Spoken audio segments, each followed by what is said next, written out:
Olá pessoal, na aula de hoje vamos iniciar o assunto referente ao conteúdo de matemática para a turma de 8º ano do ensino fundamental maior, no qual eu proponho que iniciemos com o estudo do conceito de potenciação e notação científica.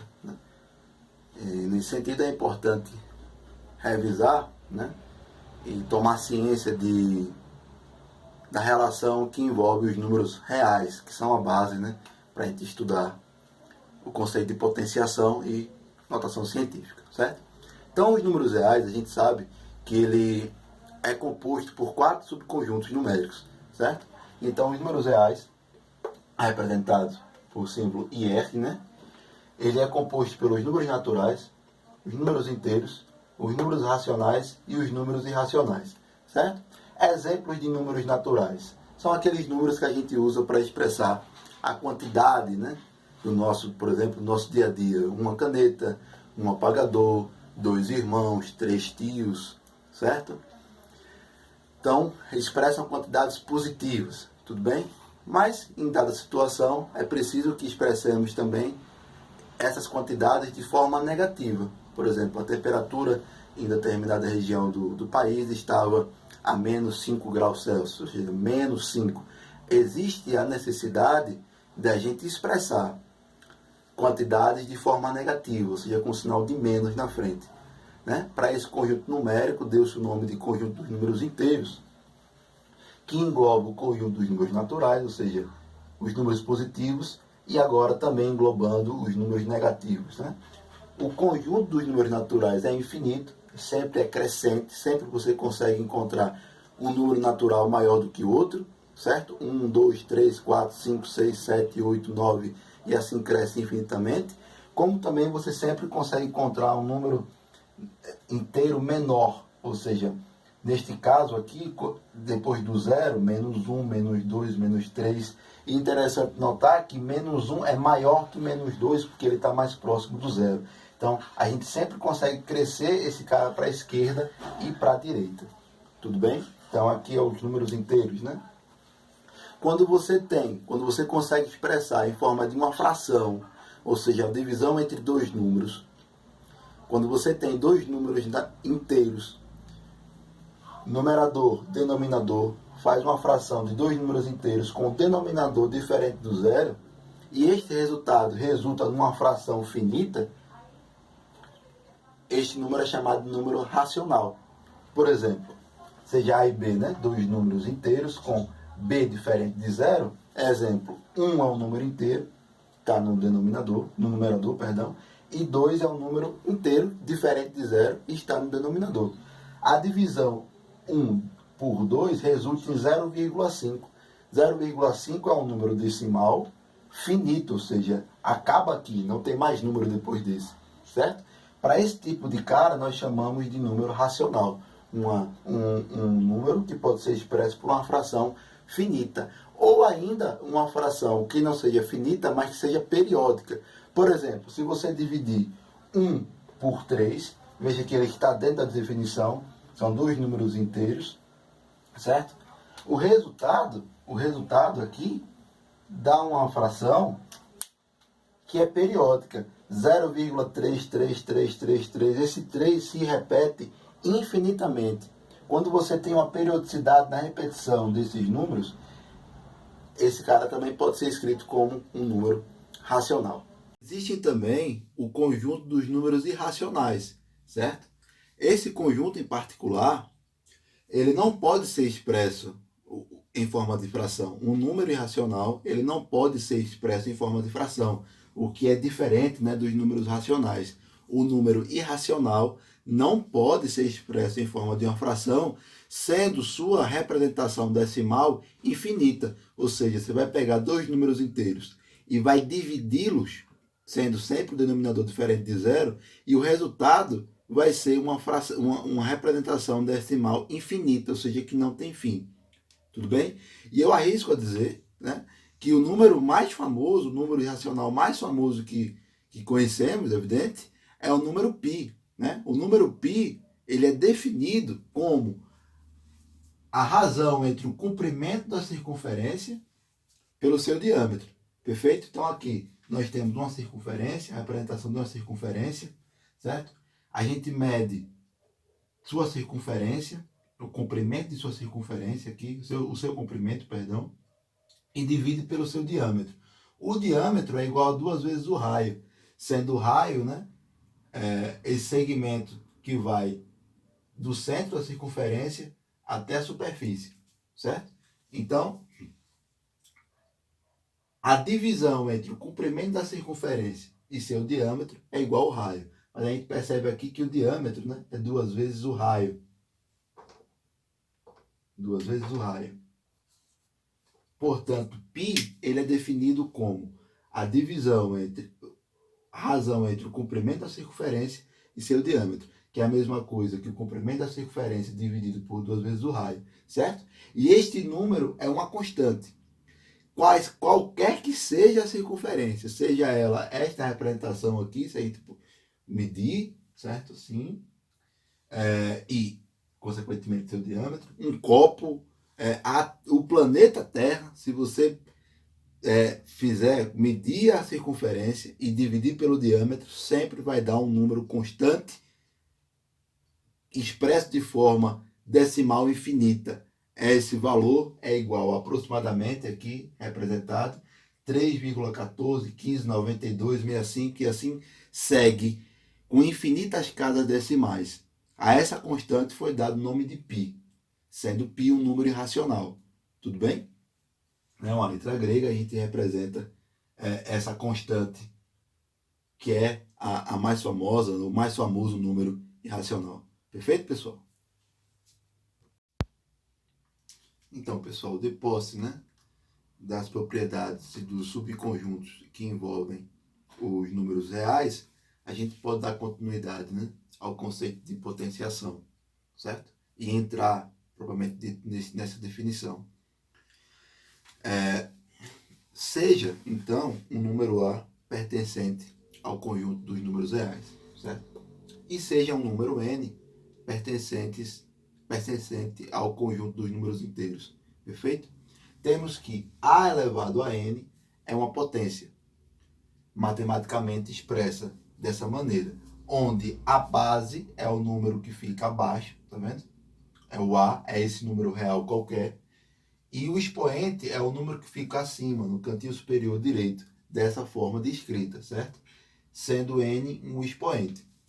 Ou seja, toda vez que a gente se deparar com essa situação, um número expresso elevado a outro, sendo a base, né? Sendo o que fica abaixo um número real e o que fica acima um número inteiro, né? Nessa situação a gente pode definir a potência, né?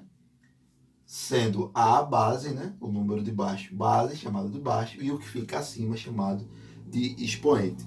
No caso em que esse expoente inteiro, né, seja maior ou igual que 2, a gente pode mensurar, a gente pode quantificar esse valor, um valor para a potência, certo?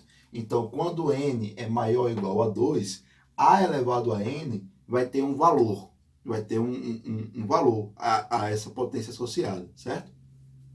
Este valor vai ser dado através da multiplicação da base por ela mesma, de acordo com a quantidade expressa pelo expoente. Ou seja, A elevado a N é igual a vezes A vezes A, N vezes. Perfeito? Então vamos para um exemplo numérico. Se você tem uma potência aqui, 3 elevado a 2. Qual é a base aqui? A base é 3. O expoente quem é? 2. Qual é o valor dessa potência? O que é que essa potência representa em forma de valor, em forma numérica? Para você calcular o valor dessa potência, você tem que multiplicar a base por ela mesma de acordo com o valor do expoente. O expoente aqui é 2 e a base é 3. Então, vamos ter que multiplicar a base por ela mesma 2 vezes, tá vendo? 3 vezes 3, que é igual a 9. Então, 3 elevado a 2 é igual a 3 vezes 3, que é igual a 9, certo? Neste outro exemplo, temos aqui 2 elevado a 4, é uma potência de base 2. 2 é o número real. O expoente é o número inteiro, 4 é o número inteiro, certo? Então, qual é o valor dessa potência? o 2 vai ter que ser multiplicado por ele mesmo 4 vezes, tá vendo? Então, 2 vezes 2 vezes 2 vezes 2, que é igual a 16, perfeito? Então, pela definição, a gente tem que o valor da potência é igual, né? O valor de vezes que a base se multiplica, e este valor é dado através do expoente, perfeito? Dito isto, a gente pode passar para a aplicação de algumas propriedades. A primeira propriedade é um tanto quanto intuitiva, porque a gente sabe que todo número multiplicado por 1 é igual a ele mesmo, perfeito? Então, a gente pode extrapolar esse conceito para a potência. Toda base elevada por 1, elevada a um fator 1, é igual a ela mesma. É isso que a primeira propriedade nos diz, né? Qualquer potência de base real elevada a 1 é igual à base, ou seja, a elevado a 1 é igual a A. Perfeito? Então, um exemplo, 0 elevado a 1 é igual a 0. Né? Pela definição, a gente tem que multiplicar a base pelo valor dado pelo expoente, quando ele for maior ou igual que 2. Neste caso, por definição, aqui a gente tem que toda base elevada a 1 é igual a ela mesma. Então, olha lá, 0 elevado a 1 é igual a 0. Π sobre 2 elevado a 1 é igual a π sobre 2. 1,35 elevado a 1 é igual a 1,35. E assim a gente pode também obter outros valores, certo? A segunda propriedade que eu queria frisar aqui é que qualquer potência de base não nula elevado ao zero é igual a 1. Veja que interessante. Qualquer potência de base não nula, qualquer número elevado a zero é igual a 1, sendo esse número diferente de zero. Mais uma vez, qualquer número diferente de zero elevado a zero é igual a 1. Perfeito? Então, A elevado a zero é igual a 1, desde que A seja diferente de zero. Exemplo, 3 elevado a zero. 3 elevado a zero é igual a 1.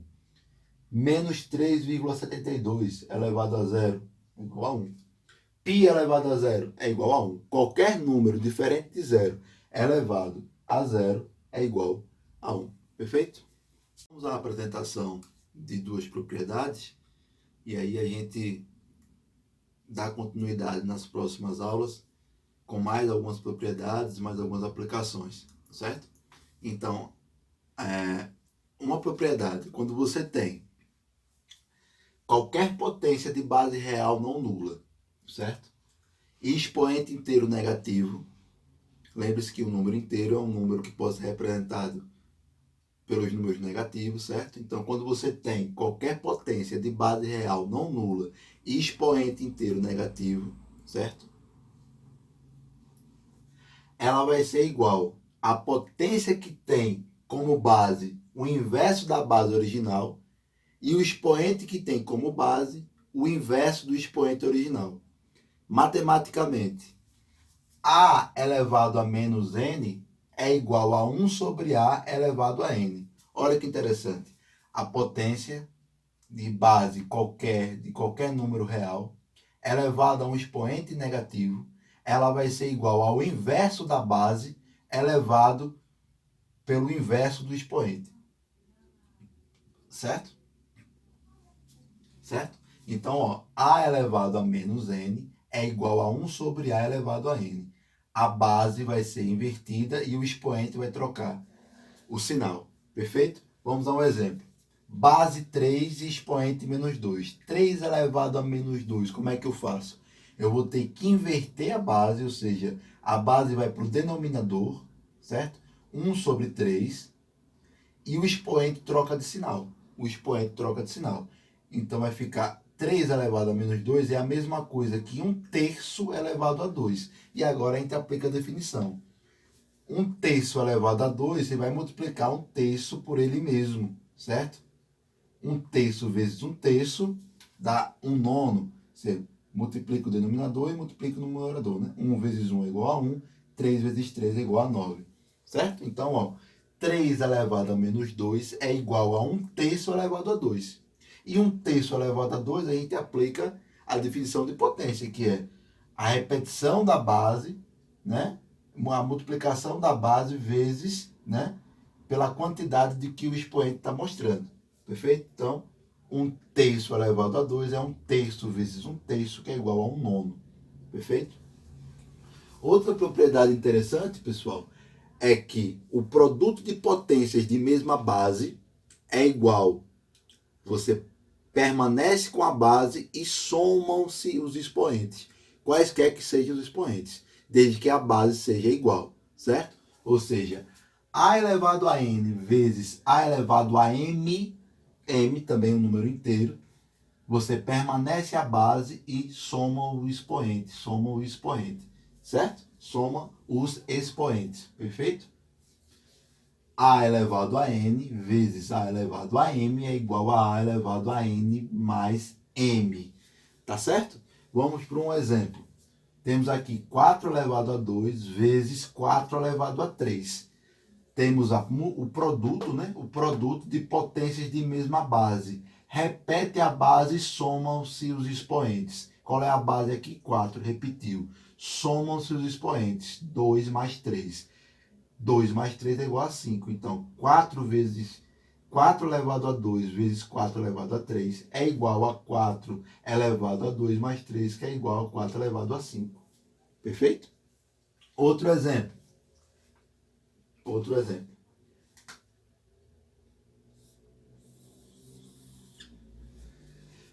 2 elevado a menos 4 vezes 2 elevado a 3. Produto de potências de mesma base. Repete a base e soma-se os expoentes, certo? Qual é a base aqui? 2. Quais são os expoentes? Menos 4 mais 3. Então, menos 4 mais 3, certo? Isso é igual a 2. Menos 4 mais 3 é igual a quem? A menos 1. E a gente cai na propriedade anterior. Potência de expoente negativo. Como é que a gente faz? Inverte a base e troca o sinal do expoente, certo? 2 elevado a menos 1 é igual a 1 sobre 2 elevado a 1, né? Elevado a 1. Só que todo número elevado a 1 é igual a ele mesmo. Perfeito? Então fica igual a 1 meio. Mais uma vez, 2 elevado a menos 4 vezes 2 elevado a 3 é igual a 2 elevado a menos 4 mais 3, que é igual a 2 elevado a menos 1, que é igual a 1 meio elevado a 1, que é igual a 1 meio. Perfeito? O próximo exemplo, aqui, ó. N elevado a 8 vezes N elevado a menos 3 vezes N elevado a 5. Aqui N é um número real qualquer, certo? Multiplicação de potências de mesma base. Repete a base e somam-se os expoentes. Qual é a base aqui? N. Quais são os expoentes? 8 menos 3 menos 5. 8 menos 3 menos 5. 8 menos 3 é 5. Então, ó, permanece a base menos 5. 8 menos 3, 5. Repete o menos 5. N, então, vai ser igual a 5 menos 5. N é igual a N elevado a 0. N elevado a 0 vem daquela primeira propriedade que a gente falou. Toda potência, toda base elevada a 0, o resultado é 1. Perfeito? Então, N elevado a 8 vezes N elevado a menos 3 vezes N elevado a menos 5 é igual a N elevado a 8 menos 3 menos 5, que é igual a N elevado a 5 menos 5, que é igual a N elevado a 0, que é igual a 1. Tá bem, pessoal? Então, a gente encerra por aqui esta aula e nas próximas aulas a gente vai ver mais algumas propriedades da potência, de potenciação, e posteriormente a gente entra com a notação científica e radicação, tá certo? Eu vou estar enviando em anexo no grupo, né, uma atividade referente ao assunto de hoje, envolvendo o conjunto numérico e o comecinho de potenciação, certo? Vocês podem mandar mensagem no grupo, podem mandar mensagem para mim em particular, e eu também vou estar anexando a atividade, tanto em PDF como em PNG, né? A imagem, para vocês fazerem a atividade. Certo, pessoal? Então, bons estudos, saúde e paz para todos.